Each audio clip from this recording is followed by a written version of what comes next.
자, 어느덧 마지막 시간입니다. 저 주말을 지금 완전히 불태우고 있는데, 그죠? 이게 휴일을 반납하면서까지 공부를 해야 되나, 뭐 이런 사람도 있는데요. 나중에 여러분들이 자격증을 딴 사람하고, 못 딴 사람하고요, 결과치를 나중에 한번 보시면 알아요. 결과치를. 이제 원장님도 항상 하시는 말씀이 뭐냐면, 저도 이제 뭐, 단연간 수업을 하면서 이제 많이 봤지만, 성실한 사람이 합격해요. 그 성실하다는 게 열심히 공부해야 됩니까? 안 그래요. 규칙적으로 활동하는 사람들이 합격을 해요. 학원도 잘 나오고 개근도 하고 또 실제 이제 복습하라면 어때요? 복습도 잘 하고 나중에 자료 나눠주면 이 자료도 감당이 안 되거든요. 그럼 자료도 어때요? 그날 문제도 풀어보고 성실하게 하는 분들이 합격을 하더라고. 그래서 마지막까지 학원에 나오는 사람들이 합격해요.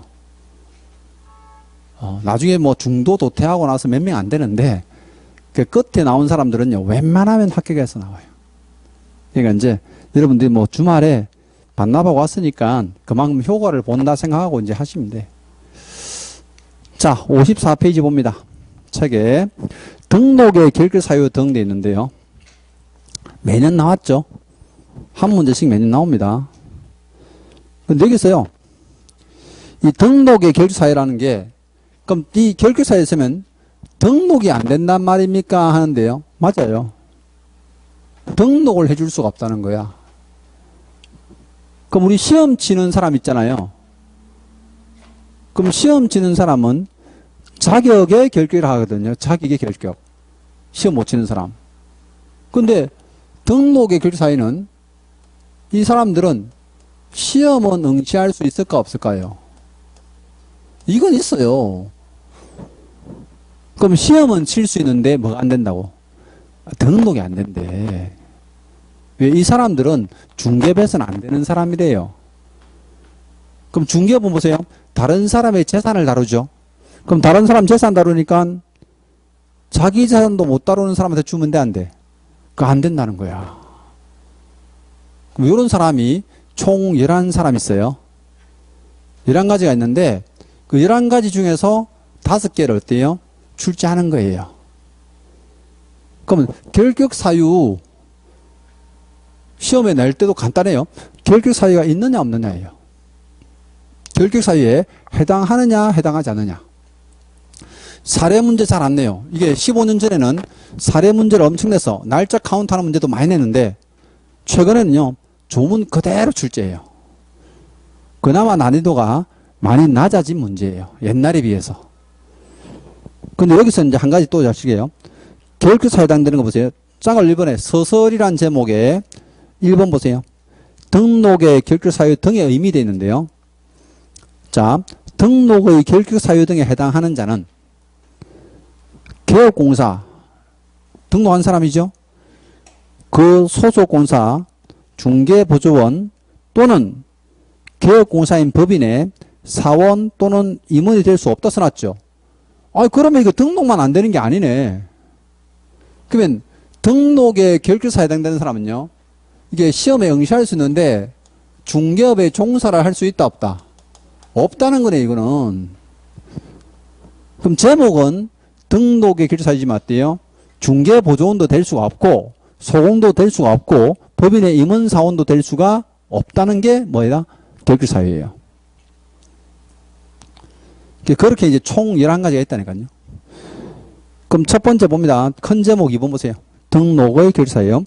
다음 중 하나에 해당하는 자는 개설 등록을 할 수 없고 고용인. 이 고용이라는 단어가 처음 나오는데 직원이랬죠? 고용인이 될 수도 없다. 자, 첫 번째가 미성년자입니다.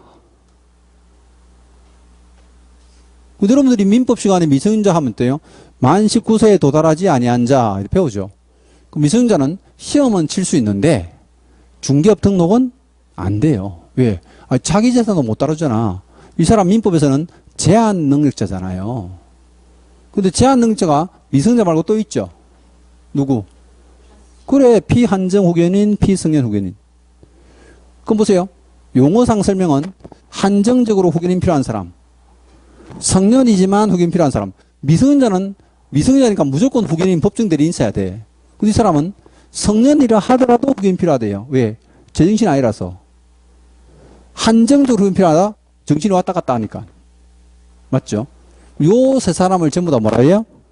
제한 능력자라는데, 제한 능력자는 자기의 재산도 다루지 못하니까 중개하지 마라 이거예요. 근데 여기서요, 우리 시험에 예전에는 미성년자에다가 막 토를 붙여서 냈어. 혼인한 미성년자, 법정 대리인 동의받은 미성년자 냈는데 요즘 잘 안 내요. 그 민법하고 조금 헷갈리라고 막 내긴 했는데 요즘 잘 안 내. 어떤 거 냅니까 하면요, 문제가 더 치사해졌어요.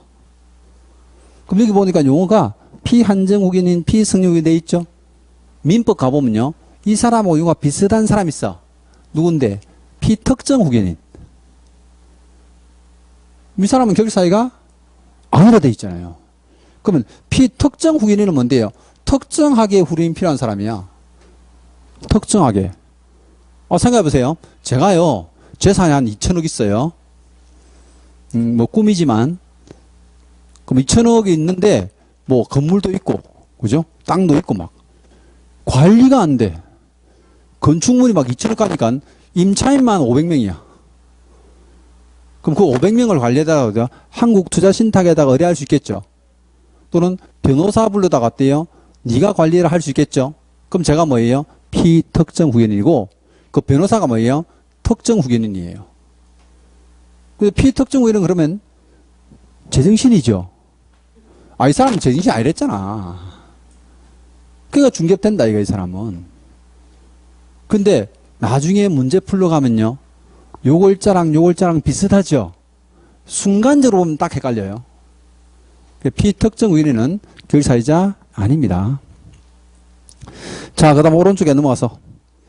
여러분들이 그 지금 피성년 후견인, 피한정 후견인 지금 박스 안에다가 또 표 안에다가 뭐 잔뜩 써놨죠? 이거 안 물어봐요. 이런 거 물어보지 않아, 우리 시험에서는. 이건 어디서 물어보는데요? 민법에서. 우리 법률의 중개사법의 가장 기초가 민법이다 보니까 이분이 법학을 전공하다 보니까 민법을 좀 써놓고 싶은가 봐. 시험에 안 나와요. 자, 근데 이제 세 번째 봅니다. 오른쪽에. 파산 선고받고 복권되지 아니한 자입니다. 그럼 생각해보세요. 파산 선고를 받으면 이 파산자라 하는데요, 파산자는 자신의 권리를 법원에다 뺏겨요. 그럼 법원이 경제권, 생활권을 갖고 있거든요. 그럼 경제권, 생활권을 법원이 갖고 있으니까 나는 권리가 있다, 없다? 없다는 거지. 그럼 권리를 회복해야 뭐예요? 중개할 수 있다는 거야. 근데 복권이 되지 아니한 자니까 어때요? 권리 회복이 안 된 사람. 그럼 계속 권리가 누구한테 있다는 거예요? 법원에 있다는 거죠. 그럼 여기서는 만약에 시험에 나오면요, 보세요. 이건 간단해. 복권 된 자 이래 나온다니까요. 복권이 아니 된 자는, 아니 한 자는 어때? 결사유자잖아. 그럼 복권이 된 자 나오잖아요. 그럼 이 사람은 결사유자? 아니죠. 이게 결격사유 문제는요, 지문 자체가 간단하다니까. 판단할 때 결격사유자이냐 아니냐 물어보니까. 그게 요렇게 세 사람은요, 자신의 재산권도 다루지 못하는 사람이에요. 뜻은 아시겠죠? 다 제한 능력자들이고. 그러면 쌍가로 4번부터 이제 복잡합니다. 4번의 조문 한번 보세요. 검고 이상의 실형을 선고받고 그 집행이 종료, 괄호 안에 보니까 집행이 종료된 것으로 보는 경우를 포함하다 돼 있고, 종료되거나 집행이 면제된 날부터 3년이 지나지 아니한 자. 그럼 보세요. 검고 이상의 실형을 선고받고, 조문을 그대로 써볼게요. 집행이 종료되거나 집행을 면제받은 날부터 몇 년요? 3년이 지나지 아니한 자예요. 조문은 요대로 돼 있는 거야. 그럼 여러분 해석상에 검고 이상이 뭡니까 하는데요, 우리 형법상 범죄를 저지르려면 형사처벌 받죠. 이게 형사처벌이 이제 실형이단 말이에요. 형사처벌. 그럼 실형 받을 때 검고 이상은요, 사형, 징역, 검고까지예요. 그러면 형법상 가장 무거운 처벌이 사형. 얼마 전에 뉴스 보니까 윤모 씨 사형 선고 받았던데. 사형 선고를 구형했다지, 구형. 그죠? 그럼 두 번째로 무거운 게 뭡니까 하면요, 징역이에요. 징역도 선고받았던데. 문제입니다, 문제.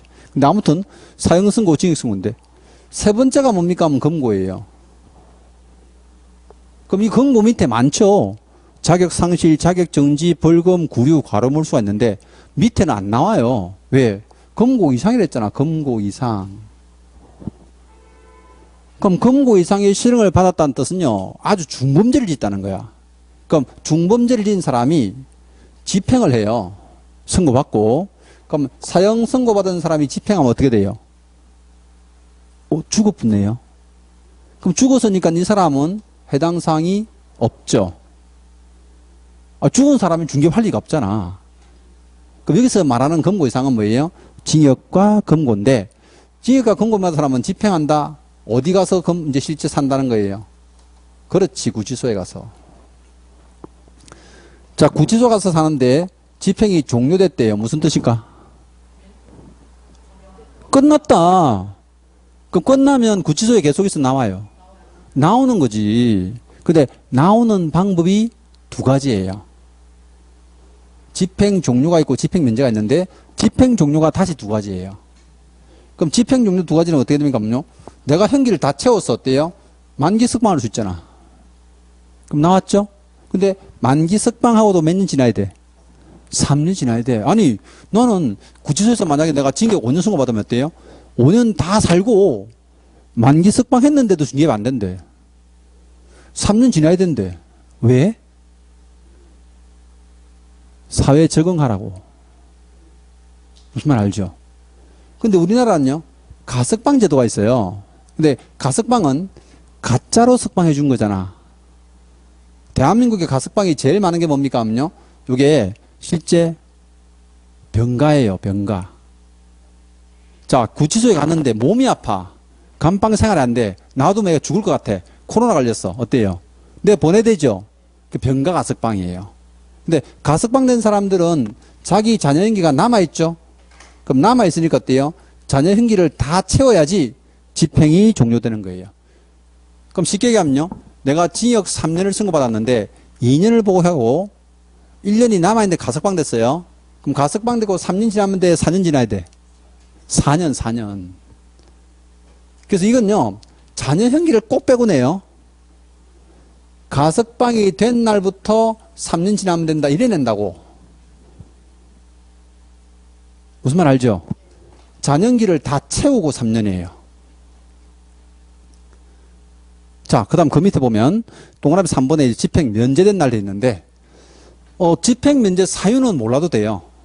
우리 책에는 이분이 이제 실제 형 선고에 대한 집행이 면제되는 사유를 다 써놨는데, 대한민국은요, 특별 사면 받거나 법률이 변경되거나 이런 사유로 집행이 면제되는데요.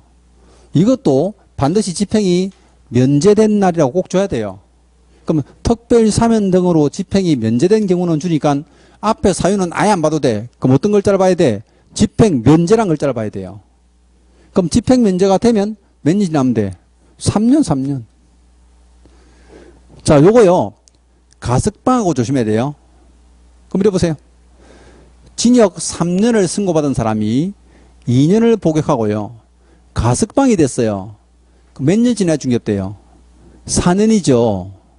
근데 이번에는요, 징역 3년을 받은 사람이 2년 만에요, 특별사면으로 집행 면제받았어요. 그럼 몇 년 지나면 돼요?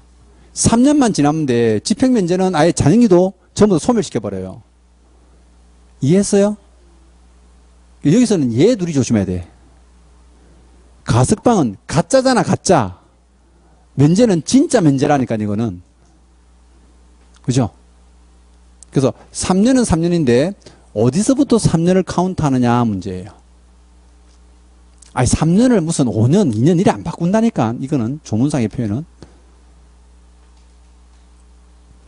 자, 요게 이제 네 번째고, 그 다음에 이제 다섯 번째 갑니다. 다섯 번째 56페이지. 이번에도 마찬가지입니다. 자, 검고 이상 돼 있죠? 검고 이상은 징역이나 검고예요. 저부 구치소 사는 거예요. 근데 두 사람이, 그럼 징역하고 검거가 똑같은 거예요? 아니에요. 징역은 정력을 징수한다 돼 있죠. 그럼 집행유예는, 징역받은 사람들은요, 교도소 안에서 일을 해야 돼요. 정력을 징수하니까 강제 노동을 시켜요. 근데 금고는 우리 돈을 금고에 넣는다죠. 가만히 가두어둔다 뜻이에요, 한자로. 강제 노동 해야 안 해요?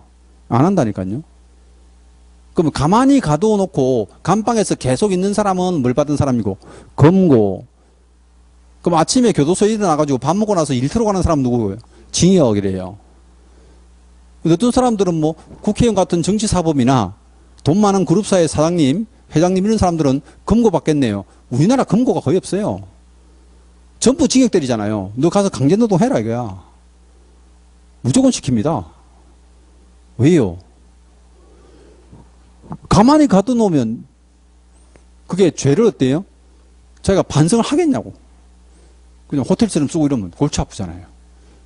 강제노동 시켜버려요. 물론 그 노동도 이제 사람이 이제 나이하고 이제 이런 걸 다 반영해서 하긴 하는데. 근데 교도소에서 운영하는 그런 강제노동 할 때가 많습니까? 엄청 많아요. 구치소에서요, 생산되는 물품들이 어마어마하게 많아요. 우리나라는. 7번 방의 선물 영화 안 봤어? 봤어요? 좀 울었겠네요. 엄청 울었어요, 나는. 아버지와 딸이 나오니까. 그때 감방생활 하잖아요.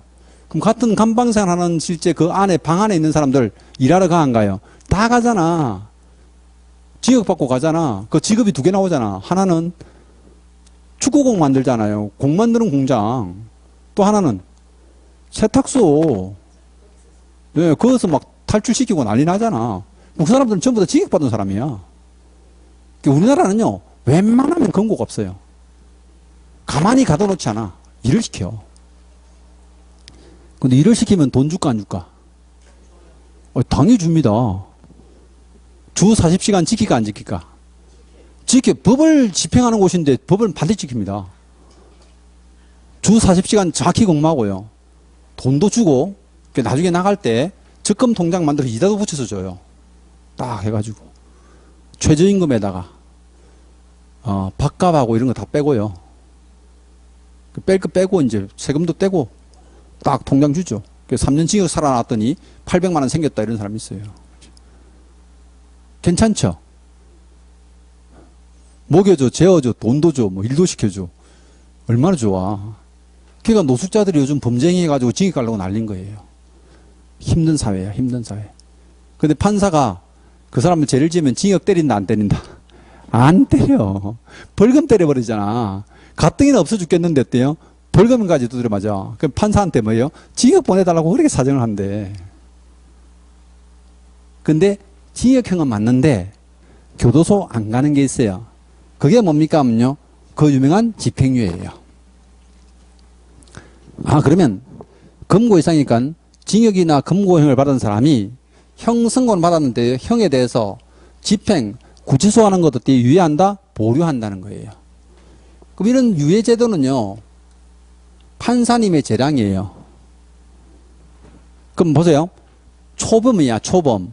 그럼 초범에다가 실제 죄도 가벼운 절도죄를 지었고 반성도 하고 2번 다시 이런 짓을 안 할 사람처럼 보여. 그럼 그 사람을 꼭 구치소 보내야 될까? 그건 아니죠. 그래서 그런 사람한테 선처를 하기 위해서 어때요? 집행유예 제도라는 게 생긴 거예요. 그럼 판사가 이제 형을 선고해야 되죠. 유죄가 무죄가 될 수는 없어요. 그럼 판사님 이제 절도죄를 지은 도둑놈 너는 너 징역 1년에 집행유예 2년이다 뗐어요. 그럼 징역 1년에 집행유예 2년이면 그게 무슨 뜻이냐면요. 너는 구치소 가서 1년 살아야 되는데 집에 돌아가서 2년 동안 반성하면 징역 1년 없었던 걸로 해줄게. 그게 유예예요. 그럼 이 사람은 결격기간이 어떻게 됩니까요? 유예기간이 만료되고도 몇 년? 2년 지나면 돼요. 이게 숫자가 달라서 되게 조심해야 돼, 이거는. 왜? 앞에는 몇 년인데? 3년. 집행유예는 몇 년이고? 2년 이렇게 돼 있죠. 자, 요게 이제 금고 이상의 형을 받은 사람. 즉, 범죄자입니다, 범죄자. 근데 징역이나 금고형 받을 정도면요, 아주 중범죄에 해당돼, 우리나라는. 중범죄. 근데 뭐, 저도 동생들이나 뭐 매제나 이런 애들 다 중범죄라는 처벌 받은 케이스예요. 사람이 살다 보면 불가피하게 그런 사유도 생기죠.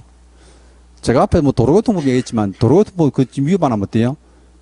형사처벌 조항이 있댔죠. 그 운이 없으면 걸려가지고 형사처벌 받는 거야. 근데 규치소가 한다 안 간다 안 가요. 대부분 뭐 때려줘요? 집행유예 때려줘. 근데 집행유예도 어때요? 징역형의 집행유예니까 이건 엄청난 실죄였대. 중범죄자야.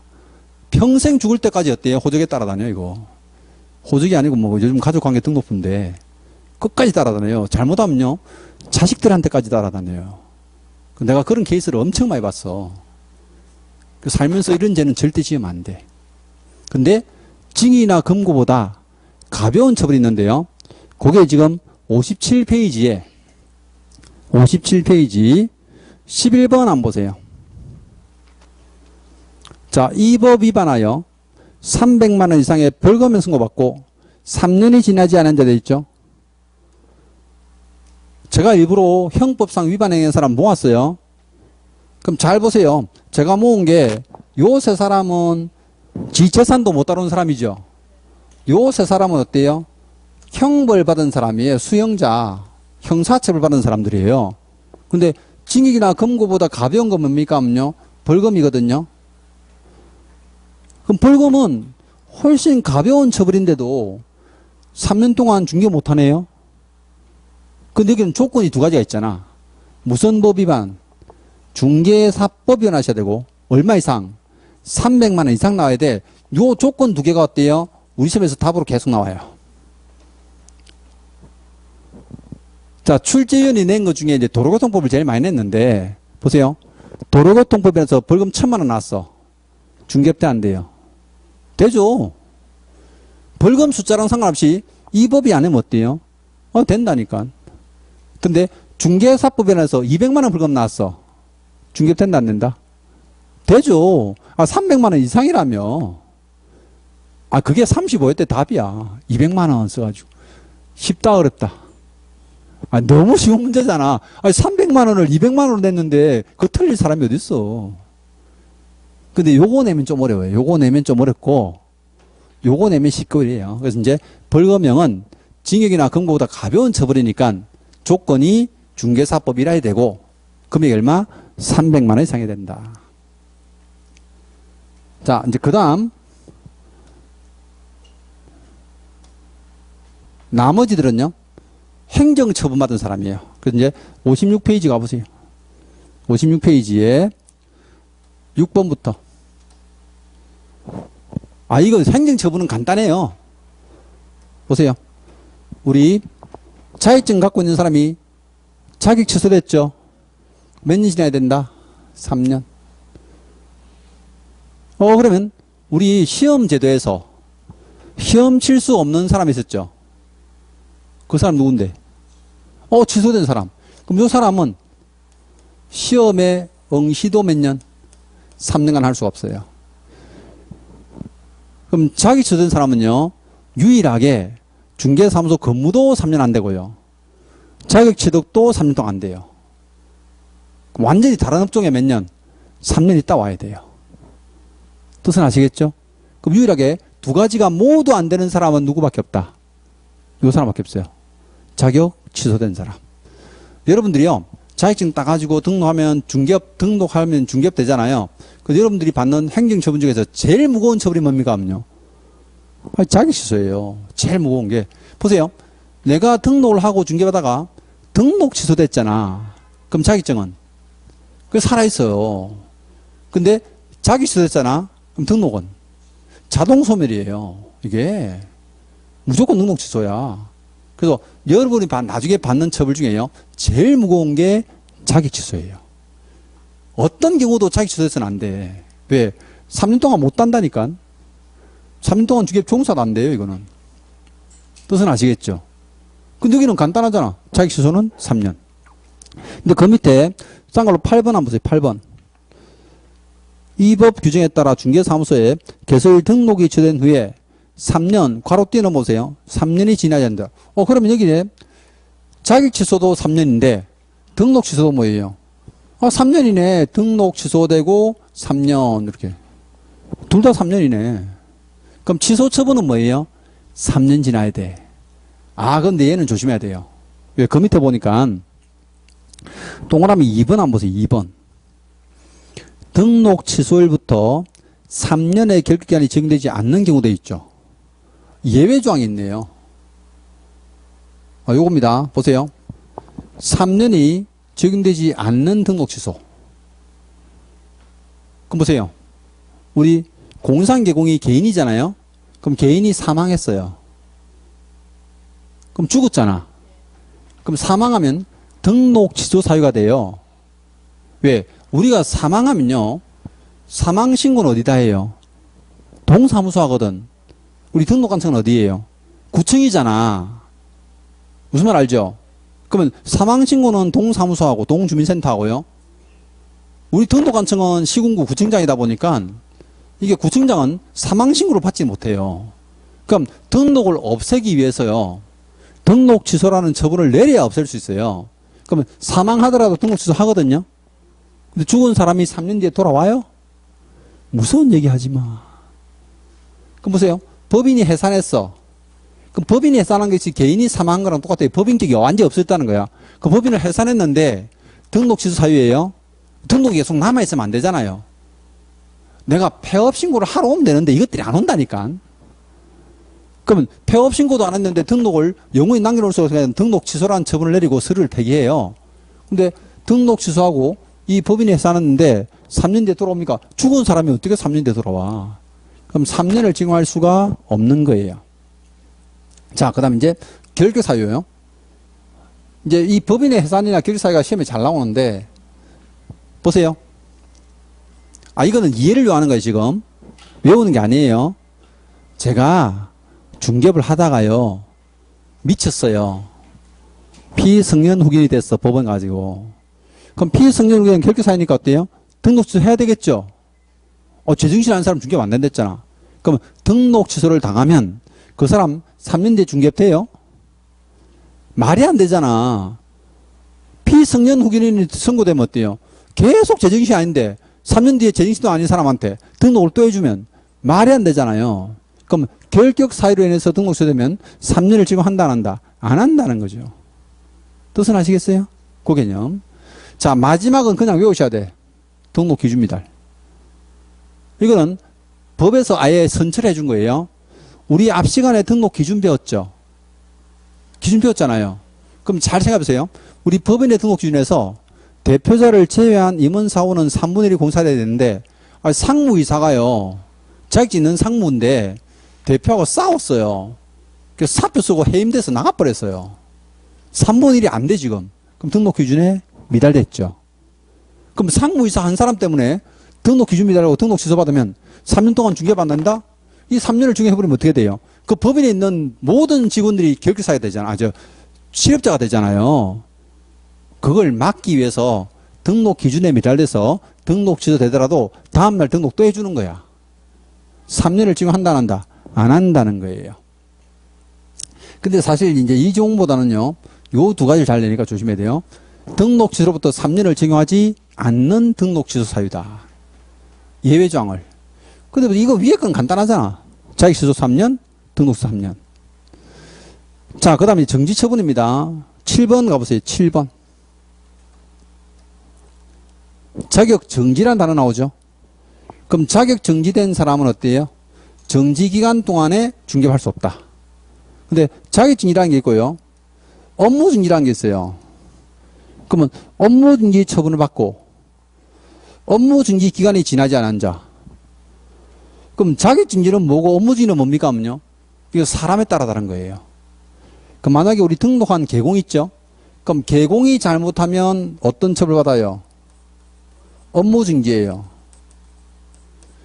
등록 취소가 무거운 거고 업무 정지가 가벼운 거예요.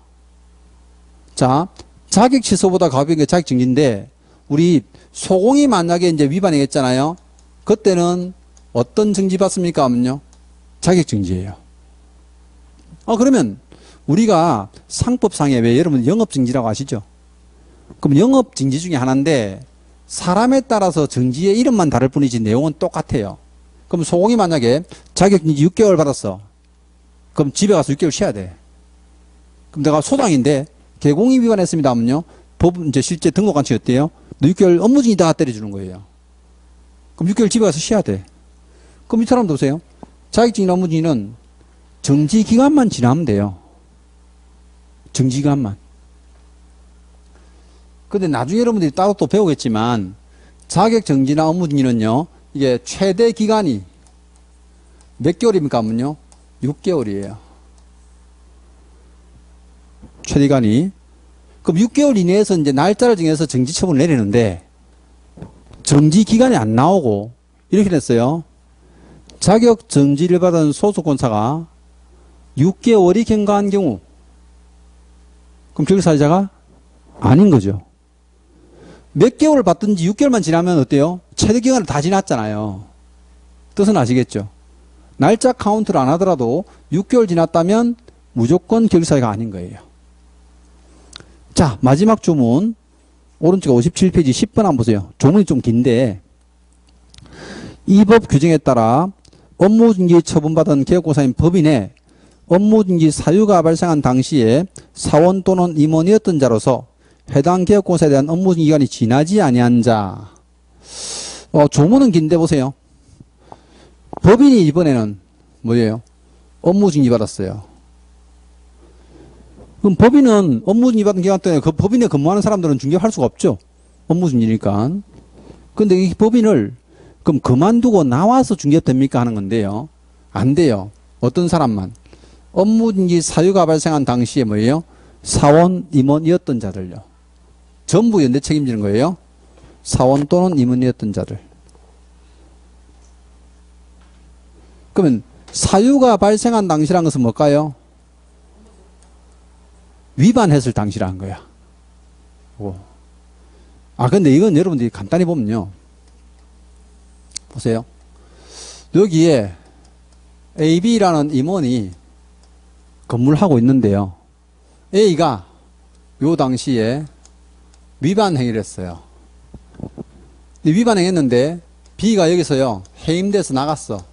그만뒀어요. 그럴 수 있죠. 그만두고 나가니까 이제 C라는 임원이 어때요? 다시 들어왔어요. 선임이 돼서 들어왔어요. 근데 A가 위반한 게 요때 들켰어. 뒤에. 그렇죠. 그럼 뒤에 들켜가지고 업무 정지란 처분 받을 수 있죠. 맞잖아요. 그럼 이 업무 정지 받으면 이 세 사람 임원 중에서 중개업에 종사할 수 없는 사람은 어떤 사람이냐 이거야. 누굴까요? 간단하잖아. 첫 번째 A, 두 번째 B, 세 번째 C, 네 번째 AB, 다섯 번째 ABC 뭐 이렇게. 정답은 4번이죠. AB. 왜? 위반행위 할 때 AB 둘이 근무했잖아.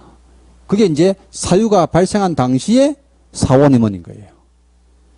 그럼 처분받을 때는 누가 근무했어? AC잖아. 내가 욕하는 게 아니고 AC. 근데 C는 아무 상관없잖아. 위반행위를 앞서 사람들이 다 했지. 니 뒤에 했잖아요. C는 아무 상관없어요.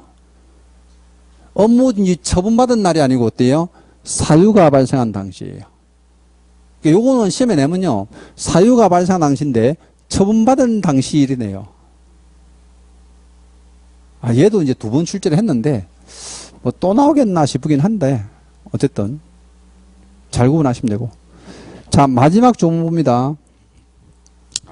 12번째. 제일 밑에 보세요. 사원 또는 임원 중 1부터 11까지의 어느 하나에 해당한 자가 있는 법인데 있는데 보세요. 우리 법인의 사원 임원은 어떤 사람이에요?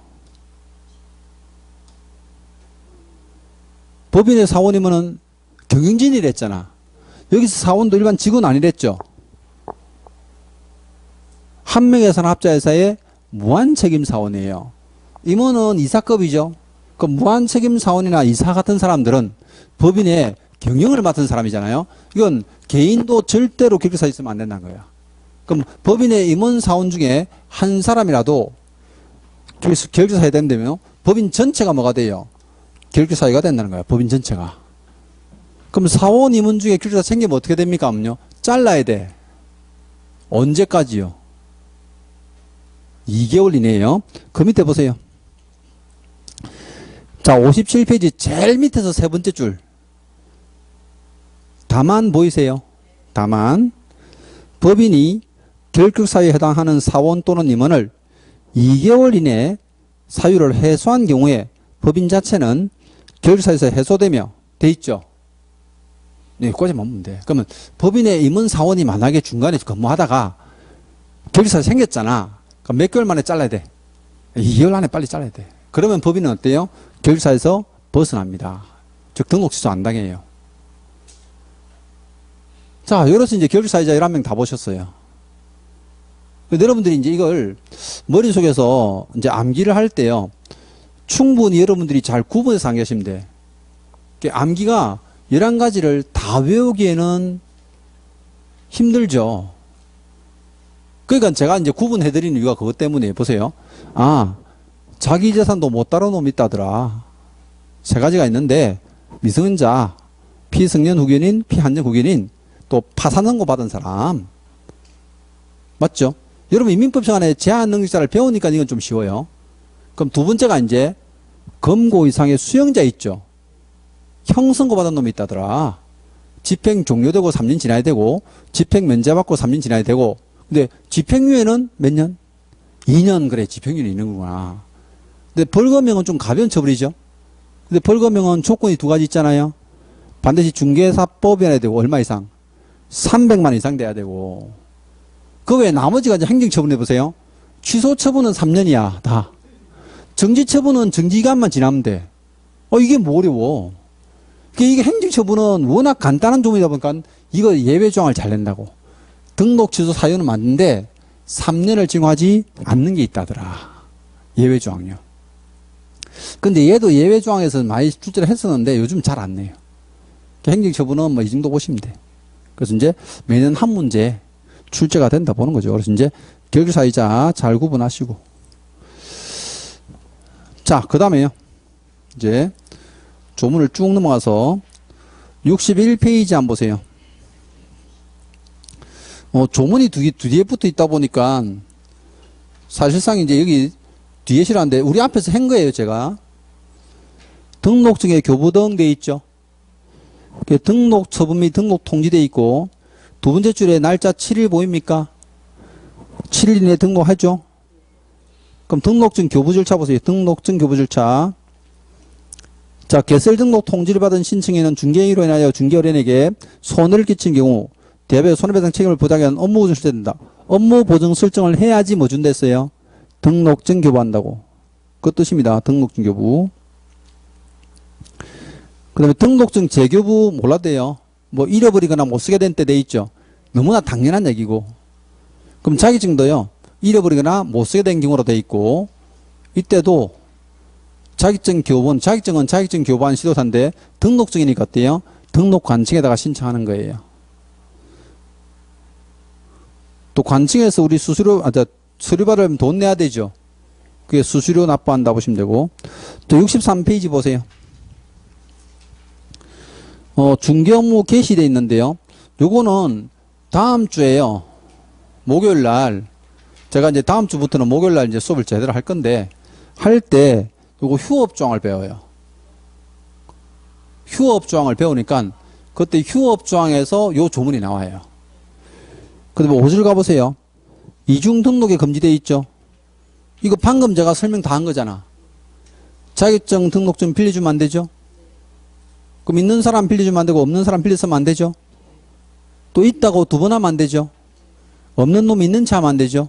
그거예요. 그래서 이제 63페이지하고 뒤에 넘기시면 64페이지에 나와 있는 거를요. 앞에 거하고 다 모아서 정리해 드린 거예요. 이거는. 자, 이래서 이제 3장은 마치고요. 65페이지 4장 봅니다. 4장은 제목이 중개업에 경영돼 있는데 4장이 출제가 많이 됩니다. 4장은 이게 한 단원에서요.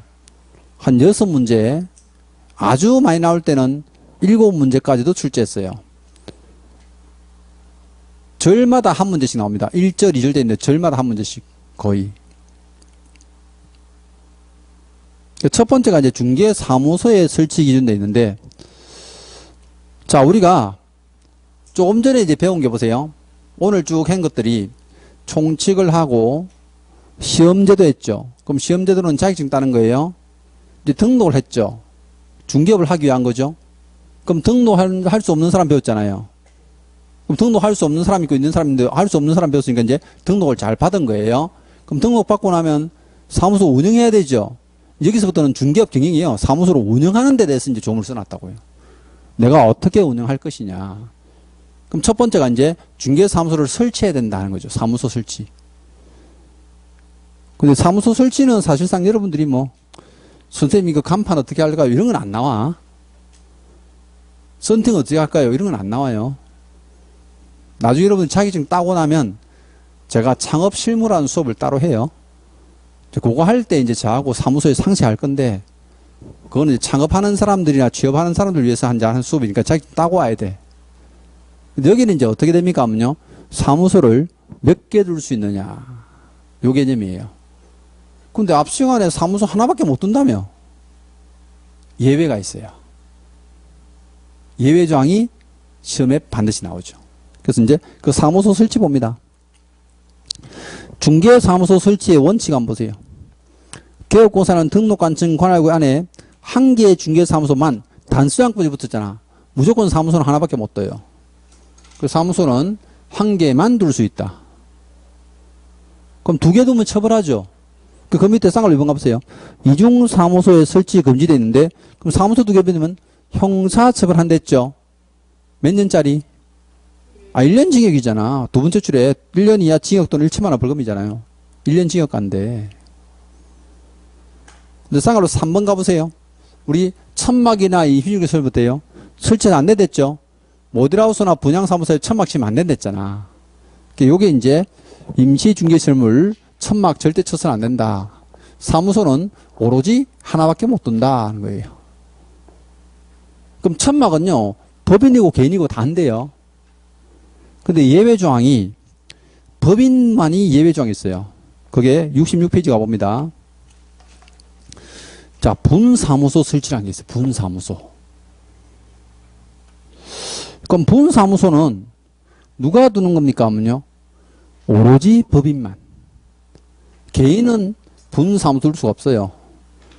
그래서 여기 보시면 이제 어때요? 법인인 개업공사는 등록관청 관할구역, 이제 등록관청에 신고하고 어때요? 관할구역 외 지역에 분사무소를 둘 수 있다. 그럼 여러분들이 보세요.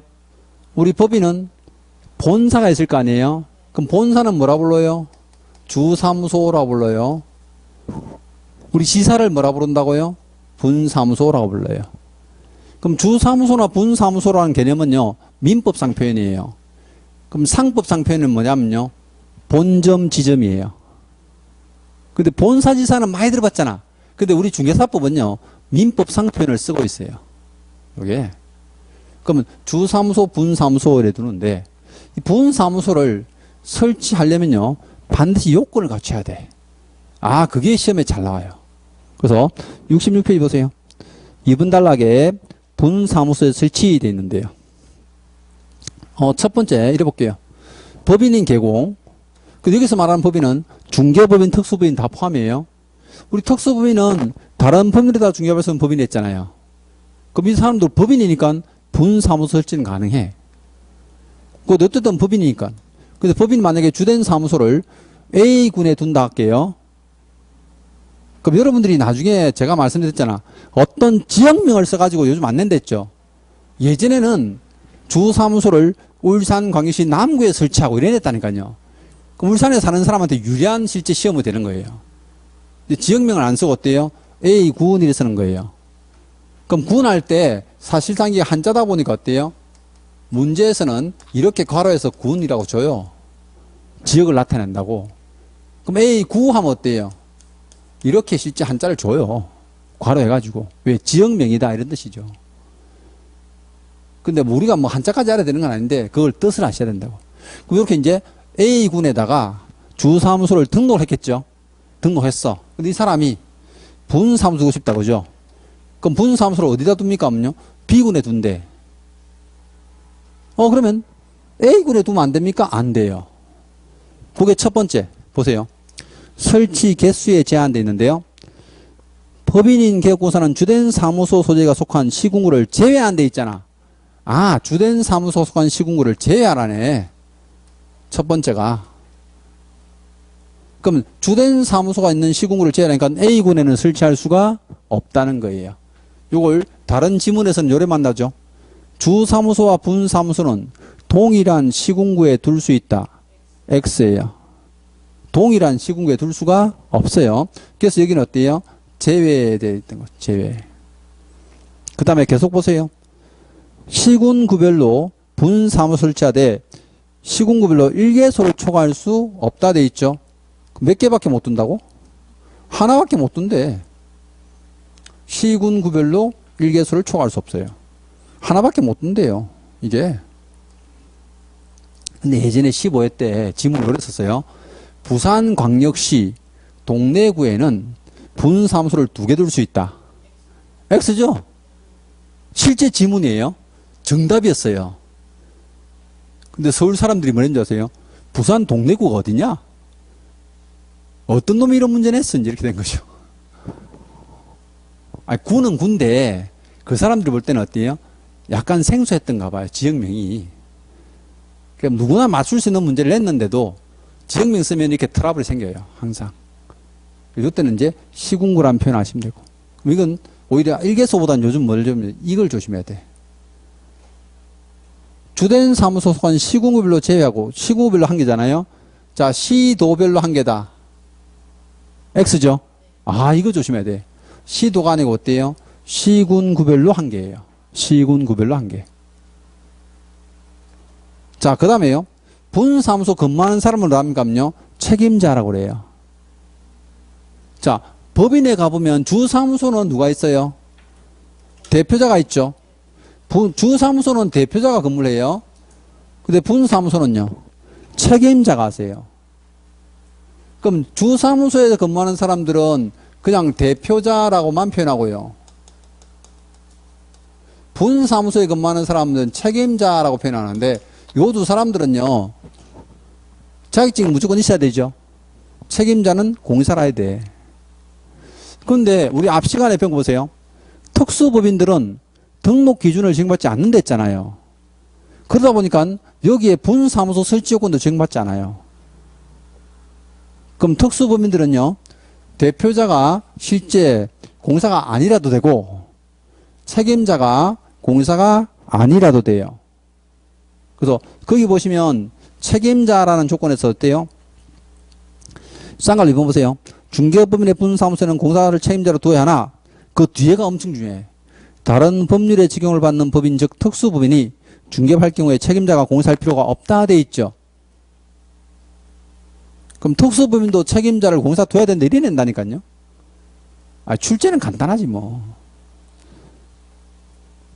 자, 그 다음에 쌍괄로 3번은 이제 서류입니다. 서류. 그럼 요건이 이렇게 갖췄어. 갖춰지니까 이제 신청하러 가야 되죠. 분사무소는 등록이 아닌 것보다 신고예요. 신고. 자, 설치 신고해야 되죠. 이거 우리 시험에 거의 매년 나오다시피 하는 지문이에요. A 군수한테 할까? B 군수한테 할까? 선생님 위에 써놓은 꼬라지가 보니까 A 군수 같은데 맞아요. 설치 신고는 어디다 해요? A 군수한테 해요. A 군수. 이걸 다른 말로 하면 주사무소 관할 등록관청이에요. 분사무소 관할 등록관청 나오면 어때요? 무조건 X야. 요 지문은 매년 절대 안 빠지고 나오는 지문 중에 하나예요. 분사무소가 아니고 주사무소 관할 등록관청인데 요때 설치 신고할 때 서류 내야 되죠. 그 밑에 쭉 내려서 동그라미 보세요. 설치 신고 시 첨부하는 서류. 자, 기억, 니은, 디귿인데요. 기억하고 디귿은 우리 등록 기준하고 똑같잖아. 보세요. 실무교육 수료증 등록할 때 냈죠. 디귿 보니까 사무소학부 증명서류 있죠. 냈죠. 근데 여기는 뭐가 있어요? 아, 보증 설정 증명서류가 있네. 그럼 분사무소는 보증 설정을 미리 하네요? 맞아요. 자, 등록 신청할 때는 보증 설정이 안 됐죠. 우리 등록 통지를 받고 보증 설정을 해야지. 등록증 줬잖아. 근데 얘는 아예 처음부터 뭐예요? 보증 설정하고 들어가요. 조심해야 되죠. 절차상 다르잖아요. 엄청 조심해야 돼, 이거는. 그러면 보증 설정을 하면 바로 신고를 하는데, 그럼 사무소 확보증 미수를 같이 내잖아요. 건축물 대장 있는 건물의 사무소는 다 똑같아. 건축물 대장 있는 사무소 확보해야 되는데, 가설 건축물은 안 되고요. 준공검사 인가 받은 건물 가능하죠. 그럼 이렇게 설치 신고하니까 A 군수는 이제 뭐 줘요? 설치 신고 확인서를 줘요. 신고 확인서를 준다고. 그럼 이제 앞으로 조심할게요. 주사무소는 항상 어떤 서류가 나와? 등록증. 주사무소는 등록한 사무소잖아요. 그럼 얘는 항상 등록증이 따라다녀요. 근데 분사무소가 나오는데 등록증은 무조건 X야. 이건 신고 확인서예요. 설치 신고 확인서. 무슨 말 알죠? 제가 용어 같은 것들을 특히 조심하는 게, 공인중개사 나오면 무조건 자격증 나와야 돼. 계곡 나오면 등록증 나와야 돼. 근데 분사무소 나오면 어때요? 신고 확인서 나와야 돼. 설치 신고 확인서. 이 세 가지 서류를 나중에 이제 헷갈리는 사람 엄청 많아요. 자, 그럼 요렇게 이제 설치 신고하면 신고 확인서를 주는데 며칠 만에 줄까? 자, 7일 똑같아요. 요일 맞춰준댔잖아. 등록 신청이나 분사무소 신고는 평일날 하니까 주말에 못 하잖아요. 그럼 7일 만에 딱 요일 맞춰서 신고 확인서 준다고. 7일. 자, 그래서 이제 여러분들이 66페이지 있죠? 이게 한 페이지가 거의 한 문제예요. 이게 한 페이지가, 여기 지금 보세요. 설치 요건하고 구비서류하고 절차가 다 들어있잖아. 근데 여기 이제 문제를 출제하다 보면 요것만 가지고 한 문제 만들기가 조금 부담스러우니까 위에 조금 더 같이 쓰는 거야. 사무소 하나밖에 못 둔다. 천막 설치는 안 된다. 법인만 분사무소를 쓸 수 있다. 써놓고 어때요? 설치 요건 한 두세 가지 또 쓰고 이러는 거죠. 요러면 이제 한 문제가 완성되죠. 이제 오늘 마지막 단원 68페이지 가보세요. 자, 이제 중개사무소의 공동사용입니다. 그럼 중개사무소 공동사용이라는 뜻이 뭘까요? 하나의 사무소를 여러 사람의 계공이 쓴다는 거예요.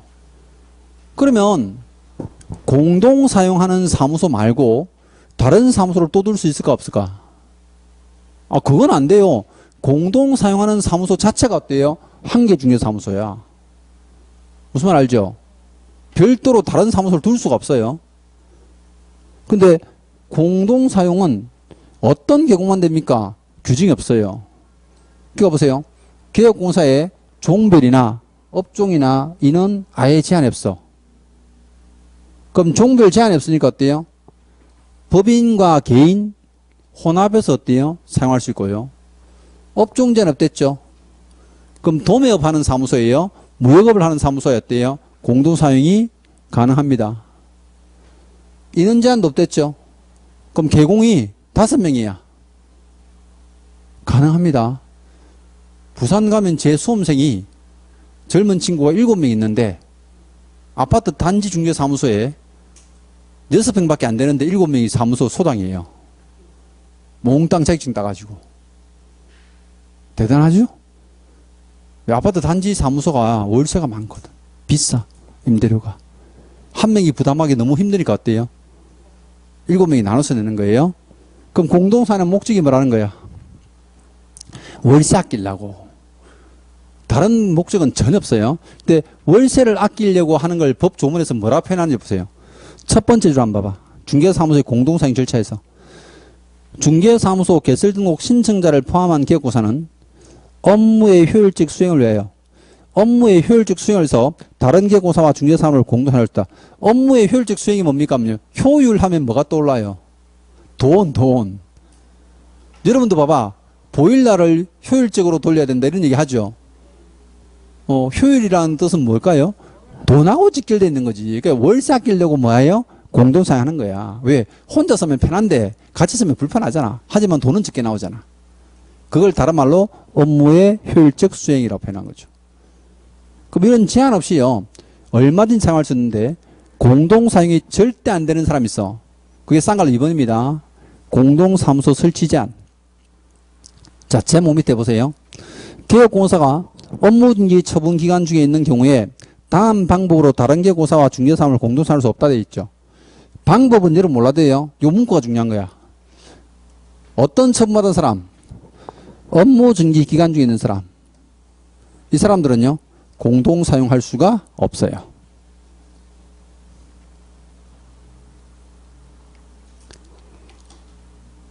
근데 공동사용을 하고 싶으면 유일하게 제한이 하나 있어요. 조건이 있어요. 그 위에 쌍갈 1번 가보세요. 1번. 세 번째 줄. 위에 1번의 세 번째 줄. 자, 개업공사는 중개사무소를 개설 등록 또는 중개사무소에 이전 신고하는 때에 그 중개사무소를 사용할 권리가 있는 다른 개업공사에 승낙서 첨부해 제출하면 된다. 아, 요 뜻입니다. 보세요. 어떤 중개사무소예요? 등록 신청하면서 들어갈 수 있어요. 또 이전 신고하면서 들어갈 수 있죠. 그럼 이런 뜻이에요. 자, 만약에 어떤 사무소가 하나 있어. 근데 이 갑이라는 사람이 이제 중개업 등록을 하고 쓰고 있단 말이에요. 근데 여기 이 어리라는 사람이 어때요? 나 여기다 등록할래? 어때요? 가능해요. 그럼 병이라는 사람이 나는 여기 사무소에다가 이전해서 들어갈래? 어때요? 가능해요. 근데 이때 등록하거나 이전 신고하는 사람은 반드시 뭘 내야 된다? 승낙서를 내라고. 왜? 승낙서를 안 내면 불법으로 들어가가지고 유령회사 만들잖아요. 지금 무슨 뜻인지 알죠? 몰래 옮겨놓고 어때요? 그냥 사무소도 없이 돌아다니는 유령사무소를 갖고 있는 사람이 있다니까. 그래서 이 갑한테 반드시 어때요? 승낙서를 내라. 이게 유일한 조건이에요.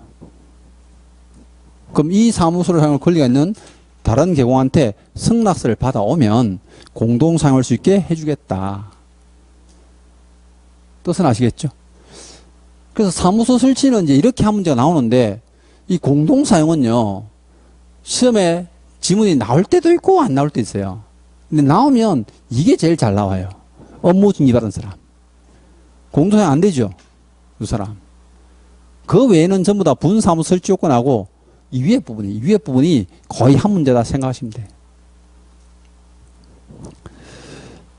자, 사무소 설치는 요래 됩니다. 사무소 설치.